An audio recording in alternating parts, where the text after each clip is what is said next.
नमस्कार दोस्तों, study IQ में आप सभी का स्वागत है। मेरा नाम है डॉक्टर महिपाल सिंह राठौड़ और आज इस वीडियो में मैं आपके साथ डिस्कस करूंगा उत्तर और दक्षिण कोरिया के बीच में बढ़ते तनाव के बारे में। कुछ ही दिन पहले उत्तर कोरिया ने दोनों देशों के बीच में एक कॉमन बिल्डिंग बनाई गई थी जिसका नाम था इंटर कोरियन लायजन ऑफिस। उसे ध्वस्त कर दिया, उसे ब्लास्ट कर दिया और ये एक लो पॉइंट माना जा रहा है दोनों कोरिया के बीच में जो संबंध है उनको लेकर। लेकिन अचानक नॉर्थ कोरिया इतना एग्रेसिव क्यों हो रहा है, इतना प्रोवोकेटिव क्यों हो रहा है, इसके पीछे क्या रीजंस हैं वो जानेंगे इस वीडियो में। और इसका क्या असर पड़ सकता है कोरिया और यूएस के रिलेशंस में, साउथ नॉर्थ कोरिया के रिलेशंस में, इसके बारे में भी चर्चा करेंगे। अगर आप मुझसे सोशल मीडिया पर जुड़ना चाहते हैं तो मुझे ट्विटर, इंस्टाग्राम या फेसबुक पर इन आईडीज पे फॉलो कर सकते हैं। मेरे सभी लेक्चर्स के अपडेट्स आपको यहाँ प्राप्त हो जाएंगे और पीडीएफ आप इस टेलीग्राम चैनल से डाउनलोड कर सकते हैं। स्टडी आईक्यू का स्मार्ट कोर्स सिविल सेवा परीक्षा यानी कि यूपीएससी एग्जाम के लिए उपलब्ध है। इस कोर्स की मदद से आप घर बैठे सुरक्षित वातावरण में अपने मोबाइल फ़ोन के माध्यम से आईएएस एग्जाम की तैयारी कर सकते हैं। और यहाँ पर हिस्ट्री, पॉलिटी जैसे सब्जेक्ट्स मेरे द्वारा पढ़ाए गए हैं, प्रशांत धवन सर के द्वारा साइंस पढ़ाया गया है, डॉक्टर गौरव गर्ग, अनिरुद्ध सर, अंकित अग्रवाल सर, सभी सब्जेक्ट स्पेशलिस्ट के द्वारा पूरा सिलेबस कवर कराया गया है। और इस कोर्स में कई serving officers, IAS and IFS officers का भी कंट्रीब्यूशन है। तो इस कोर्स में आपको उन सिलेक्टेड ऑफिसर्स का इनसाइट भी मिल जाएगा और ये कोर्स ईएमआई ऑप्शन पर भी उपलब्ध है। 15 जून को नॉर्थ कोरिया ने दोनों देश साउथ और नॉर्थ कोरिया के बीच में बनाए गए एक जॉइंट लायजन ऑफिस जो एक तरह से एम्बेसी का काम करता था, उसे ध्वस्त कर दिया, उसे ब्लास्ट कर दिया। इसमें कोई था नहीं, ये ऑफिस खाली था। Because of corona virus pandemic इसको इस्तेमाल नहीं किया जा रहा था। लेकिन इसे ध्वस्त कर देना, पूरी तरह से डेमोलिश कर देना एक संदेश है कि हम अब बातचीत करना ही नहीं चाहते हैं। और इसका वीडियो भी रिलीज किया, नॉर्थ कोरिया की जो स्टेट न्यूज़ एजेंसी है उसके द्वारा वीडियो रिलीज किया गया था। और पिछले 15 दिनों में उत्तर और दक्षिण कोरिया के बीच में कई ऐसी घटनाएं हुई है जिससे दोनों के संबंध ड्रास्टिकली डाउन हो चुके हैं। तो 2018 से दोनों देशों के बीच में संबंध अच्छे थे, लेकिन पिछले 15 दिनों की घटनाओं ने उसे काफ़ी नीचे ला दिया है। तो ये है नॉर्थ कोरिया जिसका कैपिटल है प्योंगयांग और ये है साउथ कोरिया, इसका कैपिटल है सियोल। दोनों के बीच में जो बॉर्डर है उसे आमतौर पर 38 पैरेलल कहा जाता है। हालांकि ये बॉर्डर एग्जैक्टली 38 पैरेलल को फॉलो नहीं करता क्योंकि बॉर्डर कभी स्ट्रेट लाइन तो होता नहीं है, लेकिन फिर भी इसे हम 38 पैरेलल कहते हैं। आप चाहें तो इसे लिख सकते हैं, याद रख सकते हैं। दोनों देशों ने अपनी आज़ादी के तुरंत बाद एक लड़ाई लड़ी थी जिसको हम कोरियन वॉर के नाम से जानते हैं। इस पर मैंने एक अलग से वीडियो बनाया हुआ है, आप चाहें तो उसे देख सकते हैं स्टडी आईक्यू के चैनल पर। और उससे आपको आइडिया लगेगा कि दोनों देशों के बीच में दुश्मनी किस हद तक है और क्यों है। दशकों की दुश्मनी के बावजूद इन दोनों देशों ने 2002 के आसपास जब संबंध थोड़े से सुधरे थे तब ये डिसाइड किया कि नॉर्थ कोरिया की मदद करने के लिए एक इंडस्ट्रियल रीजन बनाया जाएगा। इसका नाम था कायसोंग इंडस्ट्रियल रीजन। तो ये बॉर्डर से बिल्कुल उत्तर में स्थित है नॉर्थ कोरिया में।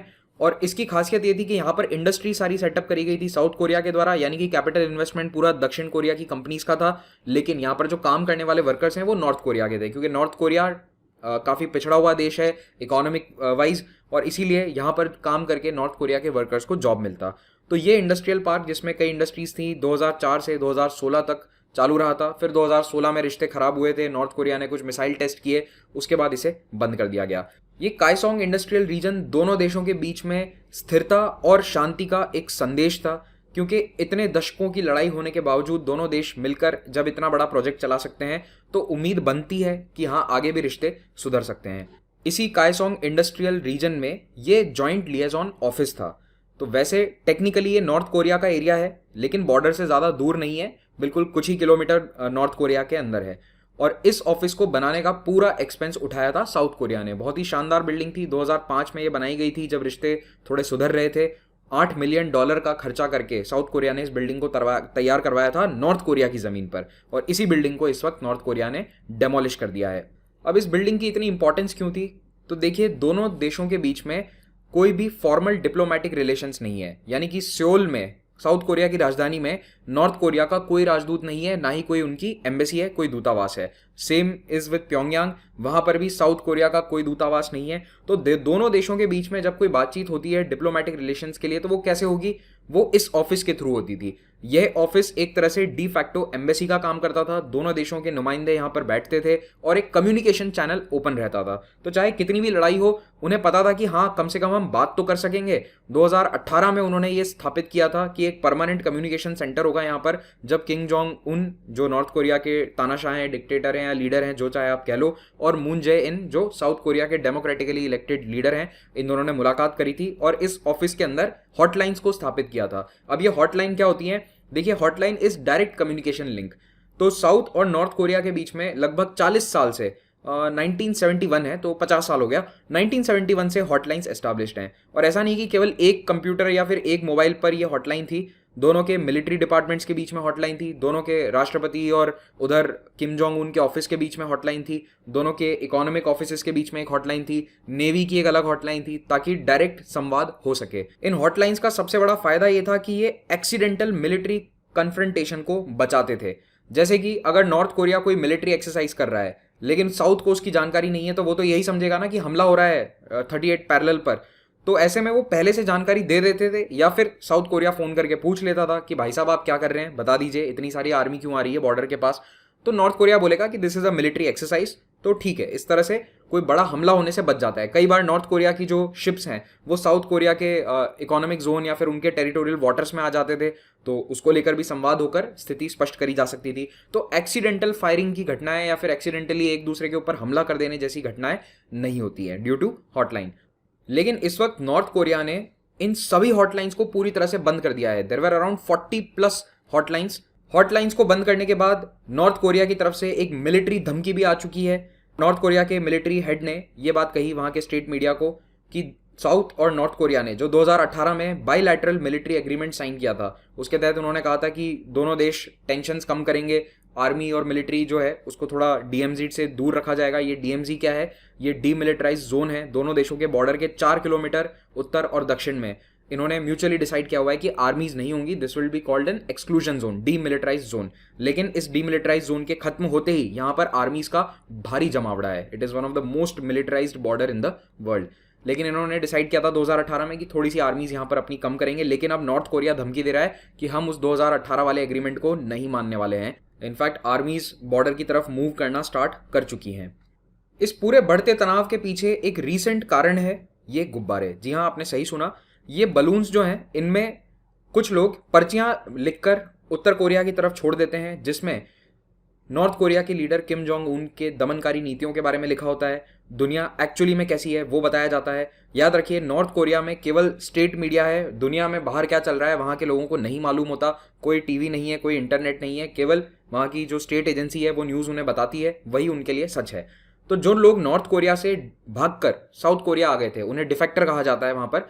तो ये डिफेक्टर अब कुछ ग्रुप्स बनाकर दूसरे लोगों को अवगत कराना चाहते हैं, अपने नॉर्थ कोरियन भाइयों को अवगत कराना चाहते हैं कि दुनिया में एक्चुअली में हो क्या रहा है और किस तरह से किम जोंग उन हमारे देश का दमन कर रहा है। तो ये लोग बड़ी संख्या में इकट्ठा होते हैं और नॉर्थ कोरिया के बॉर्डर के पास जाकर इस तरह से बलून उड़ाते हैं। इन बलून्स के अंदर किम जोंग उन का मजाक उड़ाते हुए कार्टून है, लीफलेट्स हैं, प्रोपेगेंडा है। ये लीफलेट में सच्चाई लिखी रहती है कोरियन भाषा में। इनका टारगेट ये है कि ये गुब्बारे उत्तर कोरिया में चले जाएं हवा के साथ और वहां पर जब गाँव में ये गिरें तो लोग सच्चाई जान सकें।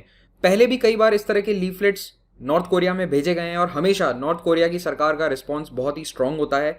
रीज़न ये कि वो supreme leader Kim Jong Un की बुराई बर्दाश्त नहीं कर सकते, और उससे भी बड़ी बात कि दुनिया की सच्चाई उनके नागरिकों को पता चले, ये नॉर्थ कोरिया की सरकार और एडमिनिस्ट्रेशन टॉलरेट नहीं कर सकता। लेकिन अभी जो रीसेंट रिएक्शंस आ रहे हैं नॉर्थ कोरिया में, उसमें खास बात यह है कि किम जोंग उन की छोटी बहन किम यो जोंग, इनका रोल काफी बढ़ता हुआ नजर आ रहा है। यहां पर किम यो जोंग 2 साल पुराने इस फोटो में नजर आ रही हैं दक्षिण कोरिया के राष्ट्रपति से हाथ मिलाते हुए। तो 2018 में पहली बार इनको पर्दे के सामने इतने बड़े रोल में देखा गया। आप कह सकते हैं एक तरह से ये फॉरेन रिलेशंस को हैंडल कर रही थी नॉर्थ कोरिया के। तो she can be considered to be the second in command. और अभी रिसेंट में जितने भी बड़े बड़े बयान आए हैं नॉर्थ कोरिया की तरफ से, वो इन्हीं की तरफ से आए हैं।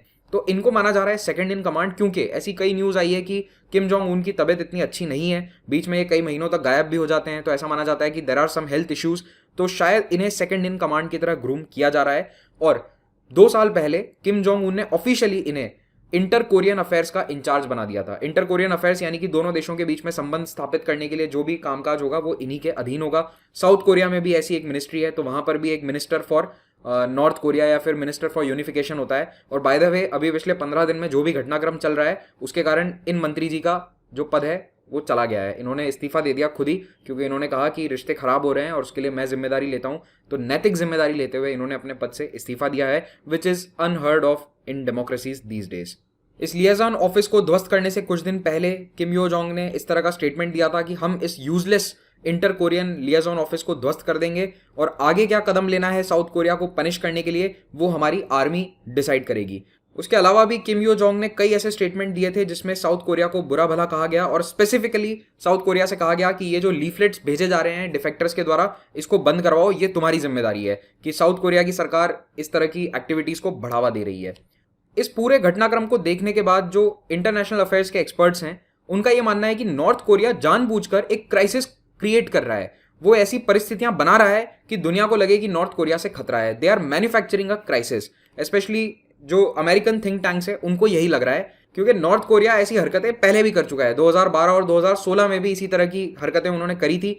तब भी बातचीत आगे बढ़ रही थी, पीस या शांति की तरफ कदम बढ़ रहे थे, और अचानक से उन्होंने इस तरह का माहौल बनाकर न्यूक्लियर टेस्ट या फिर मिसाइल टेस्ट करने शुरू कर दिए। अब नॉर्थ कोरिया की समस्या यह है कि सैंक्शंस के कारण वो अपने मिनरल रिसोर्सेज को दुनिया को बेच नहीं सकता। यूएन और यूएसए दोनों ने सैंक्शंस लगा रखे हैं और सैंक्शंस के कारण ही वो दक्षिण कोरिया के साथ कायसोंग इंडस्ट्रियल जोन जैसे नए प्रोजेक्ट्स भी शुरू नहीं कर सकता ताकि उसे कम से कम साउथ कोरिया से तो कुछ फायदा हो जाए। तो ये पूरी इकोनॉमिक एक्टिविटी उनकी इस वक्त ठप है बिकॉज ऑफ सैंक्शन। अब सैंक्शंस को तोड़ने के लिए ही किम जोंग उन और डोनाल्ड ट्रंप ने 2 बार मुलाकात करी थी, 2018 में, 2019 में। एक बार सिंगापुर में मिले थे, दूसरी बार हैनोई में मिले थे, वियतनाम में। लेकिन ये हैनोई वाली जो दूसरी समिट थी ये बीच में रोकनी पड़ी थी क्योंकि दोनों देशों के बीच में बातचीत ठप हो गई। रीजन ये था कि नॉर्थ कोरिया चाहता था कि सैंक्शंस पूरी तरह से हटा दिए जाएं। यूएसए ने यह मानने से इनकार कर दिया। यूएसए ने कहा कि हम ऐसे डायरेक्टली सैंक्शंस नहीं हटाने वाले हैं। कुल मिलाकर बातचीत फेल हो गई। सैंक्शंस आज भी जारी हैं और इससे नॉर्थ कोरिया अभी तक फ्रस्ट्रेटेड है। अब 2020 में पैंडेमिक चल रही है, वरना शायद एक और बातचीत हो जाती, बट अभी तो बातचीत का कोई स्कोप ही नहीं है। यूएसए खुद अपने कोरोना वायरस के केसेस से परेशान है।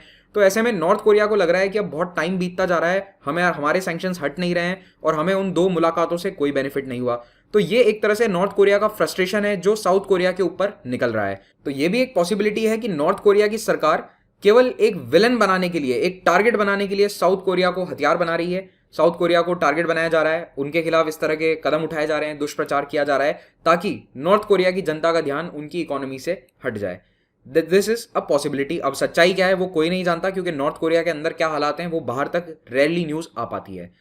इस पूरे घटनाक्रम का दक्षिण कोरिया पर क्या असर पड़ने वाला है? एक्सपर्ट्स का मानना है कि ज्यादा असर नहीं पड़ेगा क्योंकि एक तो वहां पर प्रेसिडेंट मून जे इन जो हैं वो बहुत पॉपुलर हैं, कुछ ही महीने पहले चुनाव जीतकर फिर से सत्ता में आए हैं, सीट्स और ज्यादा बढ़ा ली है। तो साउथ कोरिया की डोमेस्टिक पॉलिटिक्स में इसका कोई असर नहीं होगा। ये हरकतें नॉर्थ कोरिया पहले भी करता आया है कि कम्युनिकेशंस कट ऑफ कर लिए कई साल तक। तो साउथ कोरिया की जनता इस बात से यूज्ड टू है। उनको पता है कि नॉर्थ कोरिया 2-4 साल शांत बैठेगा, बात नहीं करेगा, फिर से बातचीत करने के लिए आ जाएगा।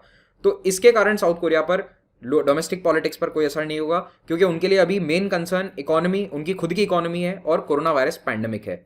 और जहां तक बात है यूएसए की, तो यूएस को यह खतरा जरूर सताएगा कि कहीं नॉर्थ कोरिया ऐसे हालात में मिसाइल टेस्ट ना कर दे या फिर कोई न्यूक्लियर टेस्ट ना कर दे नया। तो डेफिनेटली यूएस सोचेगा कि बातचीत करेंगे, लेकिन अभी तो कोविड-19 पैंडेमिक अपने फुल स्विंग पर है, तो ऐसे में बातचीत का कोई स्कोप नहीं है। अगर नॉर्थ कोरिया की तरफ से मिलिट्री ज्यादा बढ़ा दी जाती है बॉर्डर पर, तो एक डेवलपमेंट आप ये देख सकते हैं आने वाले कुछ दिनों में कि सी ऑफ जापान में यूएसए अपने नेवल शिप्स को भेज सकता है या फिर एक निमिट्स क्लास कैरियर को वहां पर भेजा जा सकता है। तो that's about it for now. Thank you very much for watching this. Have a great day.